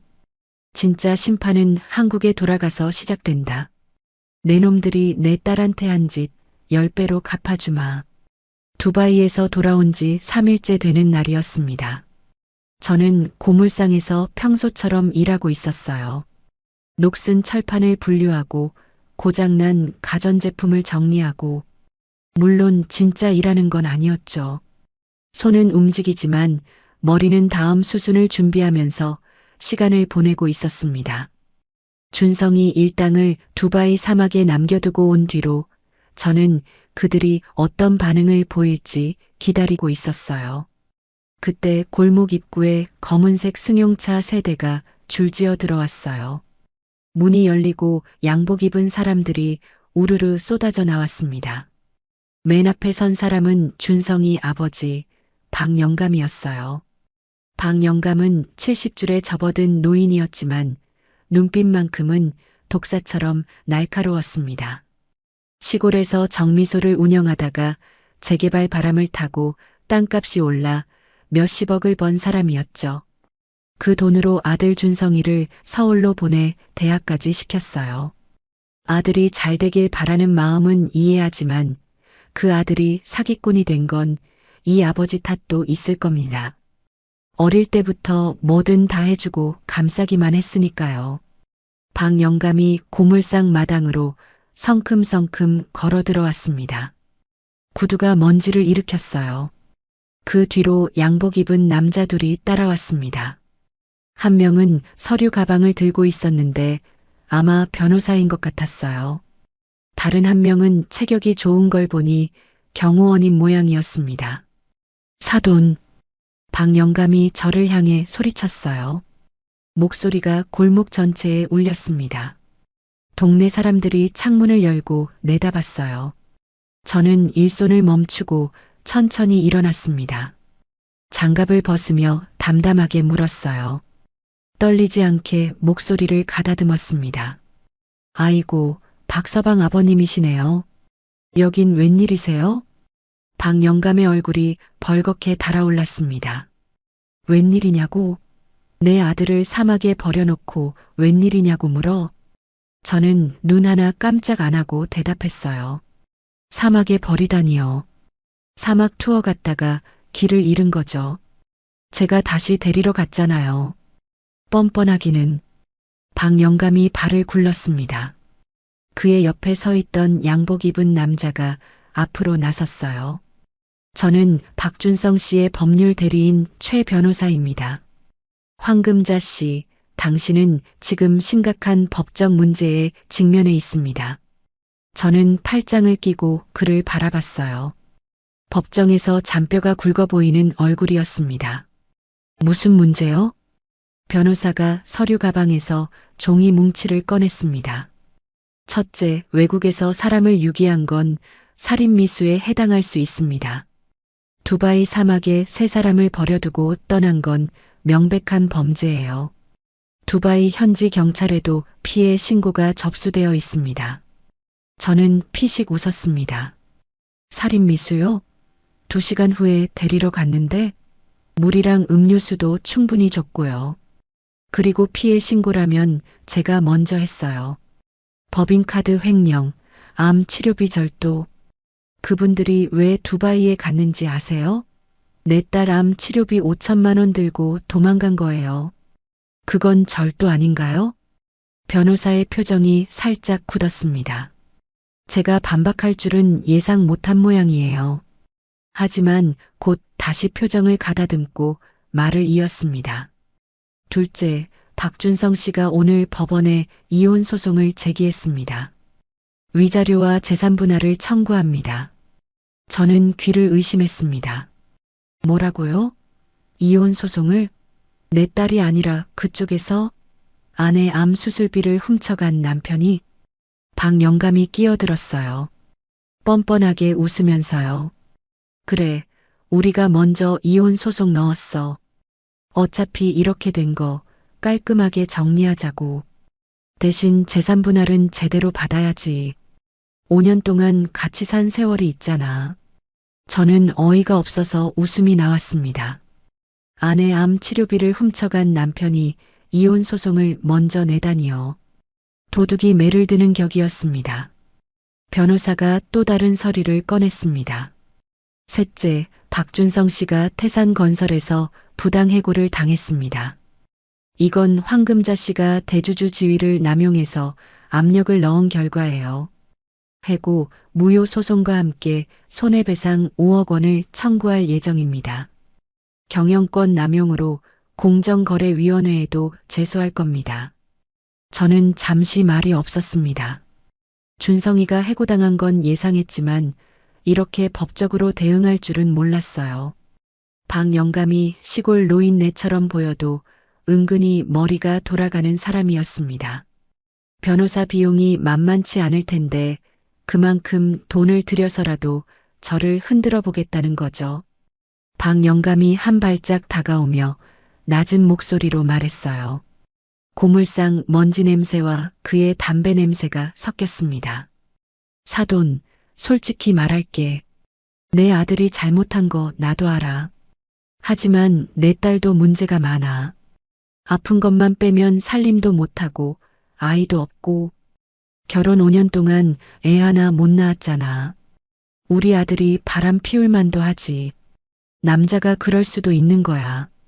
저는 그 말을 듣고 피가 거꾸로 솟는 것 같았습니다. 주먹이 떨렸어요. 내 딸이 암에 걸린 것도 아이를 못 낳은 것도 딸 탓이라는 건가요? 하지만 겉으로는 아무렇지 않은 척했습니다. 지금 화를 내면 지는 거예요.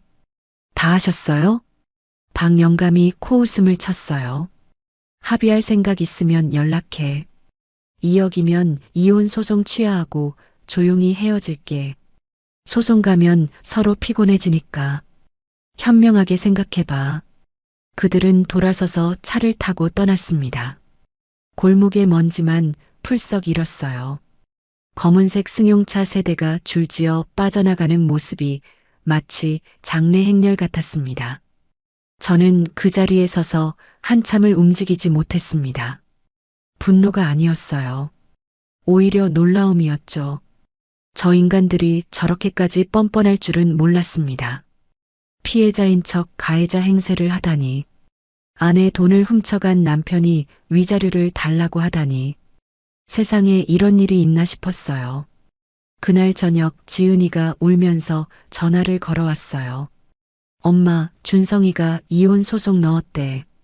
위자료 5천만 원에 재산분할 3억 원 청구했어. 내가 잘못해서 결혼 생활이 파탄났다는 거야. 내가 아파서 살림을 못해서 남편이 힘들었다나? 내가 뭘 잘못했다고. 딸의 목소리가 떨리고 있었어요. 울음 섞인 그 소리가 제 가슴을 찢었습니다. 암 수술을 받고 회복 중인 딸이 이런 스트레스까지 받다니. 저는 딸의 목소리를 들으며 가슴이 미어졌습니다. 지은아, 울지 마. 걱정하지 말고. 엄마가 다 해결할게. 저 인간들이 감히 누굴 건드린 건지 알게 해줄 거야. 전화를 끊고 저는 김 비서에게 연락했습니다. 김전무, 우리 쪽 변호사팀 소집해. 제일 잘하는 사람들로. 그리고 박영감 재산 내역 전부 조사해. 정미소 땅 어떻게 샀는지, 세금은 제대로 냈는지, 재개발 보상금 받을 때 뭔가 꼼수 부린 건 없는지 싹 다 파봐. 알겠습니다, 회장님. 그리고 준성이 행적도 더 조사해. 회사에서 횡령한 거 말고 다른 건 없는지. 도박이든 빚이든 여자든 다 파네. 네, 즉시 착수하겠습니다. 다음 날 또 다른 일이 터졌습니다. 인터넷 기사에 제 고물상 사진이 올라온 거예요. 제목은 이랬습니다. 고물상 할머니 사위를 두바이 사막에 유기. 부제는 시어머니 증언, 며느리 때문에 아들 인생 망했다였어요. 시어머니 황 여사가 올린 제보였습니다. 황 여사가 언론 플레이를 시작한 거죠. 기사에는 사막에서 찍힌 사진도 있었어요. 세 사람이 모래 위에 주저앉아 있는 모습이었죠. 누가 봐도 불쌍해 보이게 찍었더군요. 기사 댓글에는 온갖 말이 달렸어요. 장모가 미쳤다. 시어머니가 불쌍하다. 사위가 뭘 얼마나 잘못했길래 저 나이에 그런 짓을 하다니. 사람들은 사건의 전모도 모르면서 제 편을 들거나 욕을 했습니다. 한쪽 말만 듣고 판단하는 세상이 무섭더군요. 저는 기사를 보며 이를 악물었어요. 하지만 화가 난 건 아니었습니다. 오히려 기회라고 생각했죠. 저쪽에서 먼저 언론전을 시작했으니 이제 저도 카드를 꺼낼 명분이 생긴 거예요. 지금까지 저는 조용히 처리하려고 했습니다. 딸 체면도 있고 굳이 남들한테 가정사를 알리고 싶지 않았거든요. 하지만 저쪽에서 먼저 언론에 터뜨렸으니 이제 저도 입을 열 차례입니다. 저는 김 비서에게 전화했습니다. 김전무 기자 한 명 섭외해. 경제부 쪽으로. 대기업 취재 많이 한 베테랑으로. 내가 인터뷰할 거야. 인터뷰요? 무슨 내용으로 하실 겁니까? 고물상 할머니의 정체. 천억 자산가 황금자의 진짜 이야기. 그리고 사위가 저지른 범죄들. 법인카드 횡령, 암 치료비 절도, 부동산 사기 시도까지 다 까발릴 거야. 누가 피해자이고 누가 가해자인지 세상이 알게 해줘야지. 전화 너머로 김 비서의 낮은 웃음소리가 들렸어요. 알겠습니다, 회장님. 최고의 기자로 준비하겠습니다. 사회부가 아니라 경제부 에이스로요. 천억 자산가의 반격, 이거 대박 터지겠습니다. 기대해. 이번에 제대로 한 방 먹여줄 거야. 저는 전화를 끊고 창밖을 내다봤습니다. 골목 끝으로 저녁 노을이 물들고 있었어요. 하늘이 불타는 것처럼 붉었습니다. 박영감, 당신이 먼저 전쟁을 선포했어. 좋아, 받아주지. 그런데 말이야, 칼을 뽑았으면 무라도 썰어야 하는 법이지. 내가 뽑은 칼이 누구 목을 벨지 두고 보자. 저는 낡은 의자에 앉아 천천히 미소 지었습니다. 작전이 머릿속에서 그려지고 있었어요. 저들은 모릅니다.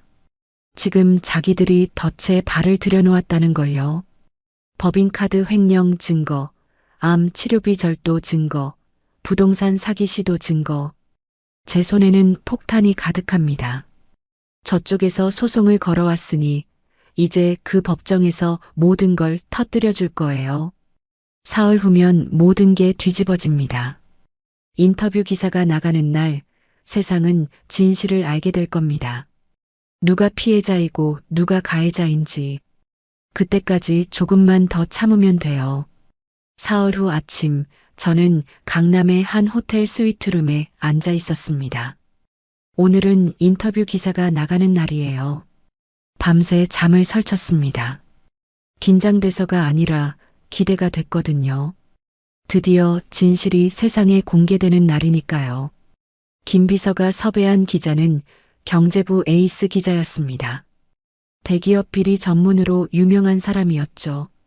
특종의 목마른 기자와 폭로할 거리가 산더미인 제가 만났으니 좋은 기사가 나올 수밖에 없었어요.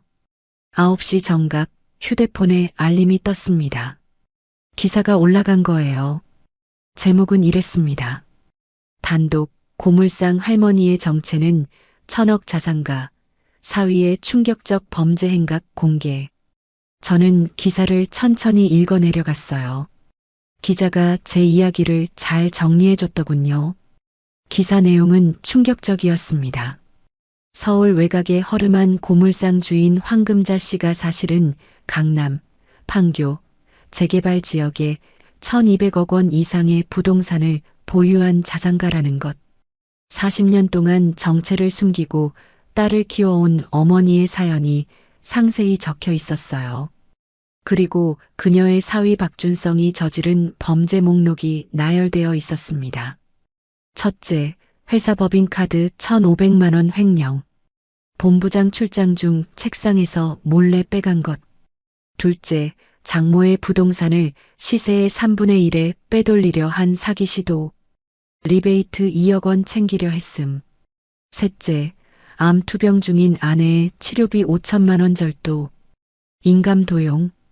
넷째, 가족여행을 빙자한 두바이 도피. 아내는 병원에 버려두고. 기사에는 증거 자료도 첨부되어 있었습니다.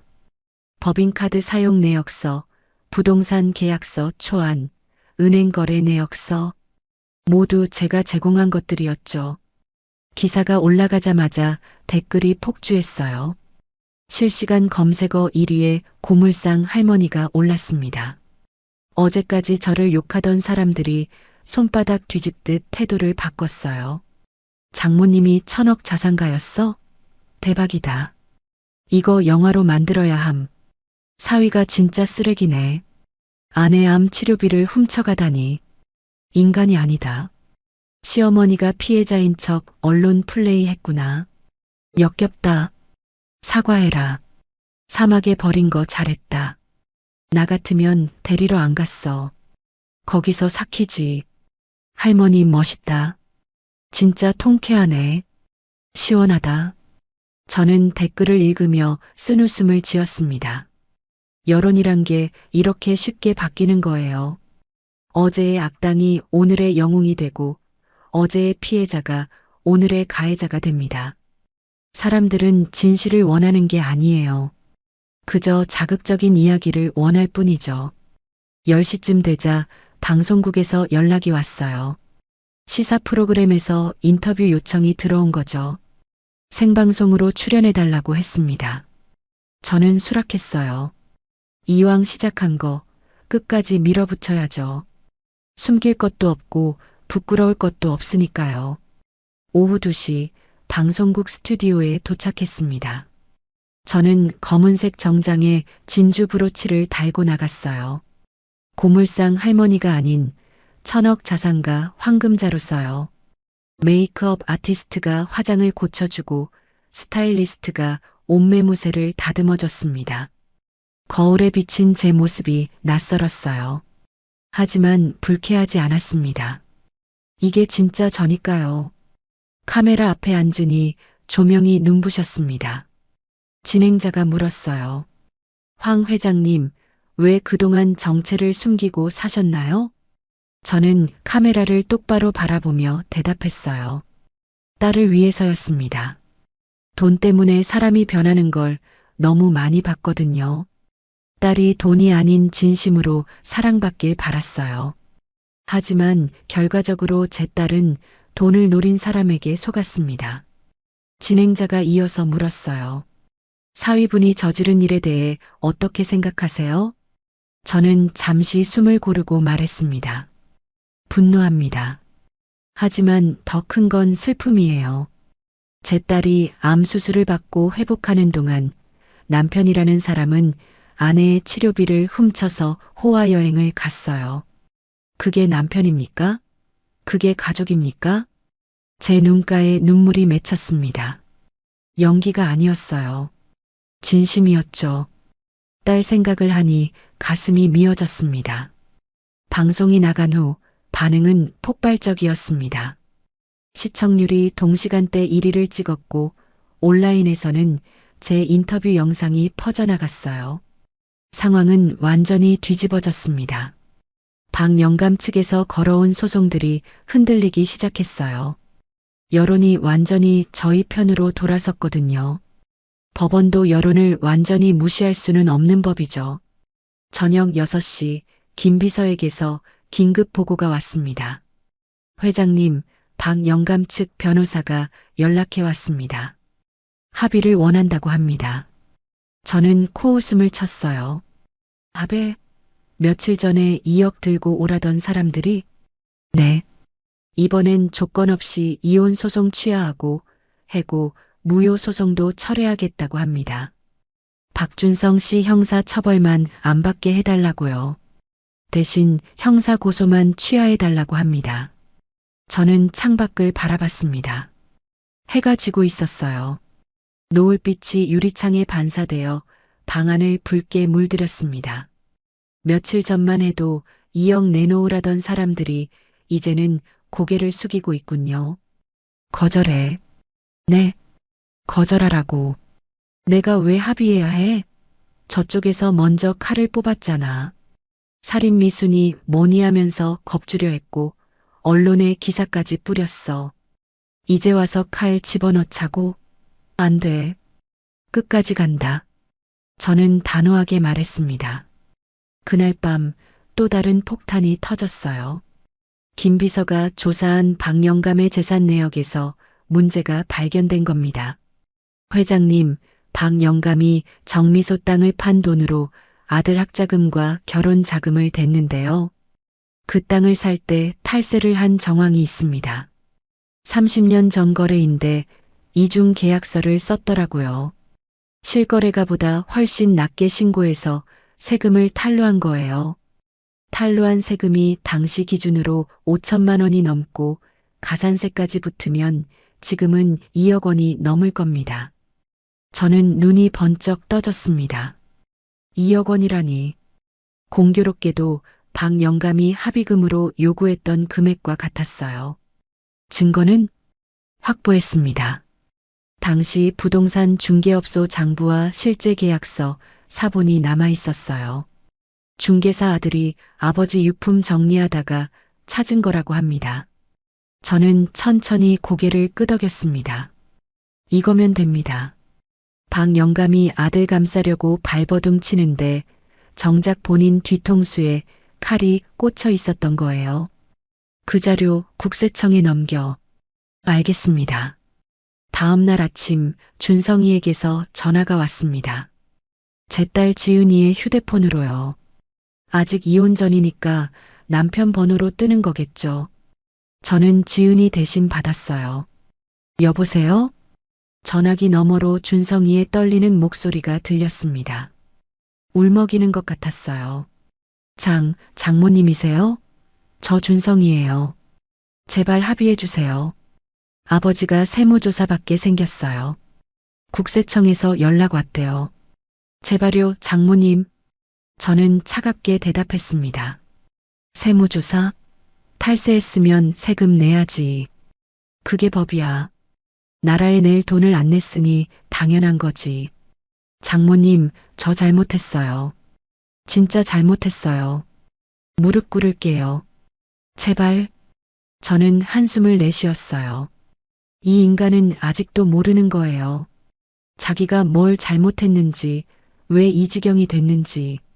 자기 걱정, 아버지 걱정만 하고 있지. 아내한테 사과 한마디가 없어요. 박준성, 내가 왜 이러는지 알아? 돈 때문이 아니야. 내가 내 딸한테 한 짓 때문이야. 암 수술 받는 아내를 병원에 혼자 내버려 두고 사우나 갔지? 수술 끝날 때까지 안 왔잖아. 퇴원하는 날 빈집에 혼자 두고 두바이 갔지? 보일러도 안 틀어놓고. 아내 치료비 훔쳐서 명품 사고 호텔에서 샴페인 터뜨렸지? 그때 내 아내는 폐혈증으로 응급실에 실려갔어. 전화기 너머가 조용해졌어요. 내가 진짜 반성하는지 알고 싶으면 이혼 서류에 도장 찍어. 위자료 한 푼 안 받고 깨끗하게 헤어져. 내 딸 인생에서 사라져. 그러면 형사 고소는 생각해 볼게. 저는 전화를 끊었습니다. 손이 떨렸어요. 분노 때문이 아니라 그동안 참았던 감정이 한꺼번에 밀려왔기 때문이었죠. 옆에서 듣고 있던 지은이가 조심스럽게 물었어요. 엄마, 진짜 형사 고소 안 할 거야? 저는 딸의 손을 잡았습니다. 수술 후 여위어서 뼈가 만져지는 손이었어요. 아니, 할 거야. 반드시 해야지. 하지만 먼저 이혼부터 확실히 끝내야 해. 저 인간이 내 남편인 상태로 감옥 가면 너한테 불똥 튈 수도 있어. 재산 문제도 복잡해지고. 지은이가 고개를 끄덕였어요. 딸의 눈에는 더 이상 눈물이 없었습니다. 대신 단단한 결의가 서려 있었죠. 5년 동안 참고 견뎠던 딸이 드디어 깨어난 거예요. 엄마, 고마워. 엄마가 없었으면 나 정말 어떻게 됐을지 몰라. 바보야, 엄마가 안 도와주면 누가 도와주겠어. 이제 다 끝나가. 조금만 더 힘내자. 저는 딸을 꼭 안아줬습니다. 여윈 딸의 등이 손에 잡혔어요. 이 아이를 지키기 위해서라면 뭐든 할 수 있습니다. 그날 밤 저는 호텔 창가에 서서 서울의 야경을 내려다봤습니다. 반짝이는 불빛들 사이로 제 건물들이 보였어요. 강남 빌딩, 판교 상가, 재개발 지역의 토지들. 40년 동안 아무도 모르게 쌓아온 것들이었죠. 남편이 돌아가시고 혼자 키워온 재산이에요. 단 한 푼도 남에게 빼앗기지 않겠습니다. 이제 마지막 단계만 남았습니다. 이혼을 마무리하고 저 인간들에게 최후의 심판을 내리는 것. 횡령죄, 절도죄, 사기미수죄. 법정에서 모든 게 끝날 겁니다. 박영감의 탈세 문제까지 터지면 저쪽은 완전히 무너지겠죠. 저는 와인 잔을 들어 창밖을 향해 건배했어요. 박준성, 내가 뿌린 씨앗이 어떤 열매를 맺는지 똑똑히 보거라. 이제 진짜 끝을 보여줄 테니까. 내 인생이 어떻게 무너지는지 하나하나 지켜봐. 내일이면 모든 게 결판납니다. 일주일 후 서울가정법원 앞이었습니다. 저는 딸 지은이와 함께 법원 계단을 올랐어요. 오늘은 이혼 조정 기일이었습니다. 12월에 차가운 바람이 불었지만 제 마음은 오히려 따뜻했어요. 드디어 모든 게 끝나는 날이니까요. 법원 복도에서 준성이 일가와 마주쳤어요. 준성이는 일주일 만에 완전히 다른 사람이 되어 있었습니다. 볼이 푹 꺼지고 눈 밑에 다크서클이 시커멓게 내려앉아 있었어요. 양복도 구겨져 있었고 면도도 제대로 안 한 것 같았습니다. 일주일 전 방송에 나온 후로 회사 동료들도 친구들도 다 연락을 끊었다더군요. 박영감은 더 심했어요. 국세청 세무조사 통보를 받은 후로 밤잠을 못 잤는지 얼굴이 누렇게 떴더군요. 등이 굽어 있었고 눈빛에 힘이 없었습니다. 며칠 전까지 큰 소리 치던 사람 맞나 싶을 정도였어요. 황 여사와 민지는 아예 고개를 들지 못했어요. 언론에 얼굴이 공개된 후로 동네에서 손가락질을 받고 있다더군요. 암 걸린 며느리 치료비 빼돌려서 해외여행 간 시어머니. 그 꼬리표가 평생 따라다닐 겁니다. 조정실 문이 열리고 우리는 안으로 들어갔습니다. 흰 벽과 형광등 불빛이 차가웠어요. 조정위원이 양측을 번갈아 보며 말했습니다. 오늘 이혼 조정에 앞서 쌍방의 의견을 듣겠습니다. 피신청인 박준성 씨, 이혼에 동의하십니까? 준성이가 고개를 푹 숙인 채 대답했습니다. 네, 동의합니다. 재산 분할이나 위자료 청구는 없으신 거죠? 네, 없습니다. 조정위원이 고개를 끄덕였어요. 신청인 이지은 씨도 위자료 청구 없이 이혼만 원하시는 거죠? 지은이가 또렷한 목소리로 대답했습니다. 네. 저 사람한테 받을 것도 줄 것도 없습니다. 조정이 성립됐습니다. 서류에 도장을 찍는 지은이의 손이 떨리지 않았어요. 또렷하고 힘있게 도장을 찍었습니다. 5년간의 결혼 생활이 종이 한 장으로 끝났습니다. 사랑한다고 믿었던 5년, 참고 견뎠던 5년, 배신당했던 5년. 그 모든 세월이 끝난 거예요. 이제 새 출발이에요. 저는 딸의 어깨를 감싸 안았어요. 잘했어. 이제 다 끝났어. 이제 새로 시작하는 거야. 지은이가 고개를 끄덕였습니다. 눈가에 눈물이 맺혔지만 흘리지 않았어요.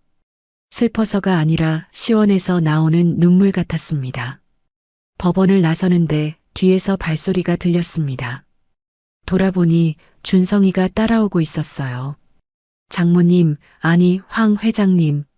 저는 걸음을 멈추고 그를 바라봤습니다. 준성이가 갑자기 무릎을 꿇었어요. 법원 앞 계단에서요. 지나가던 사람들이 쳐다봤습니다. 죄송합니다. 진심으로 죄송합니다. 제가 인간이 아니었습니다. 제가 미쳤었어요. 눈이 멀었었어요. 준성이가 이마를 바닥에 찧었습니다. 법원 계단 콘크리트 바닥에요. 쿵 하는 소리가 났어요. 저는 그를 내려다봤어요. 한때 내 딸의 남편이었던 사람. 내 딸을 가장 행복하게 해줄 거라고 믿었던 사람. 결혼식 날 그 환한 웃음을 아직도 기억합니다. 하지만 그는 내 딸을 가장 깊이 배신했어요. 박준성, 나한테 사과할 게 아니라 지은이한테 해. 준성이가 지은이를 바라봤어요. 하지만 지은이는 그를 쳐다보지도 않았습니다. 지은아, 미안해. 정말 미안해. 나 때문에 고생 많이 했지? 지은이가 천천히 입을 열었어요. 목소리가 차분했지만 단호했습니다. 박준성 씨, 나는 당신을 용서할 생각 없어요. 용서해달라고 하지도 마세요. 내가 암 수술 받을 때 당신 어디 있었어요? 사우나에 있었잖아요. 내가 퇴원하는 날 당신 어디 있었어요? 두바이에서 샴페인 터뜨리고 있었잖아요. 그런 당신을 내가 왜 용서해요? 준성이가 고개를 더 숙였어요. 그냥 내 인생에서 사라져 주세요. 다시는 연락하지 말고 다시는 내 앞에 나타나지 마세요. 그게 당신이 나한테 해줄 수 있는 마지막이에요. 지은이가 돌아서서 걸어갔습니다. 저도 딸을 따라 걸었어요. 뒤에서 준성이의 흐느끼는 소리가 들렸지만 돌아보지 않았습니다. 돌아볼 이유가 없었어요. 한 달 후 준성이는 검찰에 기소됐습니다. 업무상 횡령, 절도 사문서 위조. 혐의가 산더미였어요. 변호사가 선처를 호소했지만 소용없었습니다. 재판 결과 징역 2년에 집행유예 3년을 선고받았어요. 감옥에는 안 갔지만 전과자가 됐죠. 앞으로 제대로 된 회사에 취직하기는 어려울 겁니다. 허세 부리며 본부장인 척하던 남자가 이제는 이력서도 못 내는 신세가 됐어요. 박 영감은 탈세로 추징금 2억 3천만 원을 내야 했어요. 30년 전 탈세인데 가산세가 눈덩이처럼 불어난 거죠. 정미소 땅 팔아서 번 돈의 절반 가까이를 세금으로 토해낸 셈입니다. 게다가 탈세 전과까지 생겼으니 시골에서 얼굴 들고 다니기 힘들어졌을 거예요. 동네 이장 자리도 내려놓았다더군요. 황 여사는 동네에서 왕따가 됐다더군요. 같이 다니던 친구들이 다 등을 돌렸대요. 암 걸린 며느리 돈 빼돌린 시어머니. 그 소문이 온 동네에 퍼졌으니까요. 교회에서도 눈총을 받아서 발길을 끊었다고 합니다. 며칠 전 마트에서 우연히 마주쳤다는 이웃 말로는 완전히 늙어 보였대요. 자업자득이죠. 민지는 명품 가방 다 팔아서 언니 카드 대금 갚느라 정신없다고 들었습니다. 400만 원짜리 가방이 중고로 팔리니까 100만 원도 안 됐대요. 도난 카드 사용으로 경찰 조사도 받았고요. 벌금 300만 원 내고 겨우 마무리됐다더군요. 허세 부리던 인스타그램 계정은 삭제했어요. 팔로워들한테 욕먹기 싫었겠죠. 저요? 저는 다시 고물상으로 돌아왔습니다. 정장을 벗고 다시 낡은 작업복을 입었어요. 진주 목걸이 대신 목장갑을 끼고요. 사람들은 왜 천억 자산가가 고물상 일을 하느냐고 묻습니다. 하지만 저는 이게 좋아요. 손으로 뭔가를 만지고 정리하고 가치 없어 보이는 것에서 쓸모를 찾아내는 일. 그게 제 인생이었고 앞으로도 그럴 겁니다. 어느 날 오후 저는 고물상 마당에서 고철을 분류하고 있었어요. 그때 딸 지은이가 찾아왔습니다. 손에는 서류 봉투가 들려 있었어요. 엄마, 나 취직했어. 저는 손을 멈추고 딸을 바라봤습니다. 취직? 어디? 엄마 회사. 김 전무님이 소개해줬어. 부동산 관리팀이래. 엄마 건물들 관리하는 거. 저는 눈이 커졌어요.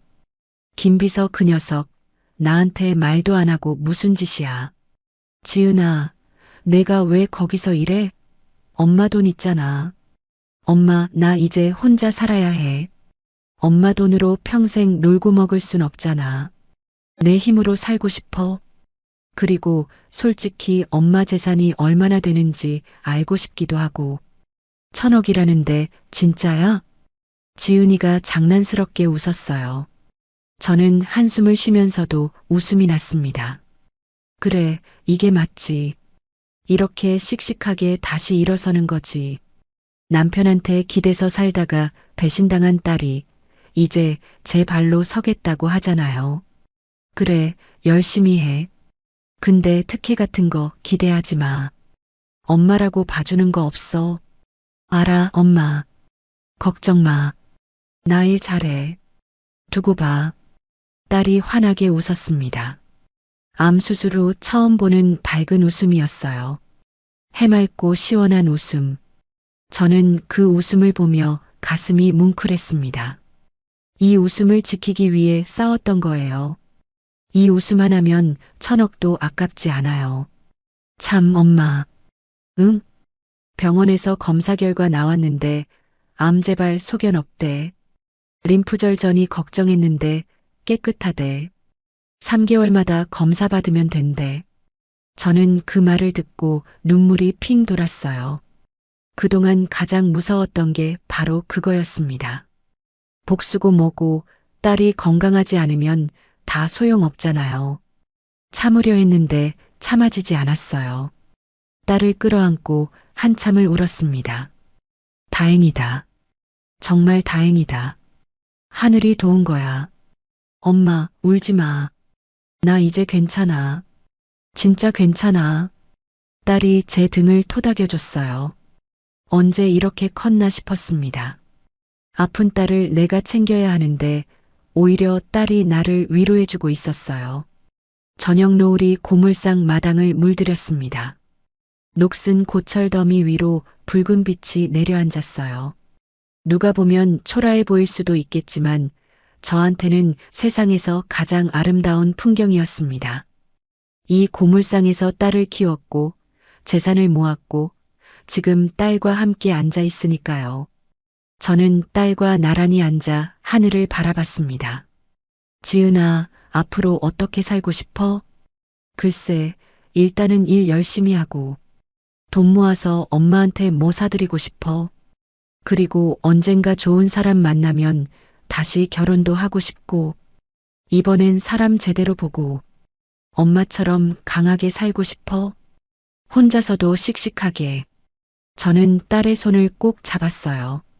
손이 따뜻했습니다. 넌 이미 강해. 엄마보다 더. 암도 이기고 배신도 이기고 내가 자랑스러워. 딸이 제 어깨에 기대왔습니다. 따스한 체온이 느껴졌어요. 향긋한 샴푸 냄새가 났습니다. 내 딸, 내 보물. 저는 하늘을 올려다봤습니다. 별이 하나둘 떠오르고 있었어요. 70평생을 살면서 이렇게 마음 편한 적이 없었습니다. 재산이 1,000억이 있어도 행복하지 않았어요. 남편이 일찍 떠나고 딸이 아프고 사위가 배신하고 걱정과 분노로 점철된 나날이었죠. 하지만 지금 딸과 함께 녹슨 고철 위에 앉아 있는 이 순간이 제 인생에서 가장 행복했습니다. 복수는 끝났습니다. 뿌린 대로 거둔 거예요. 나쁜 짓 한 사람들은 벌을 받았고 우리는 다시 일어섰습니다. 하지만 우리의 삶은 이제 시작이에요. 새로운 시작. 딸과 함께하는 새로운 인생. 저는 딸을 꼭 안으며 속으로 중얼거렸습니다. 이제 됐어. 이제 진짜 됐어. 고생 많았다, 금자야. 그리고 진심으로 고맙다, 내 딸 지은아. 오늘의 사연 어떠셨나요? 사연이 마음에 닿았다면 더 좋은 사연으로 찾아뵐 수 있도록 구독과 좋아요를 눌러주세요. 그리고 사연의 주인공을 위한 따뜻한 말씀도 댓글로 부탁드립니다. 여러분의 오늘을 응원합니다. 인생 소풍이었습니다.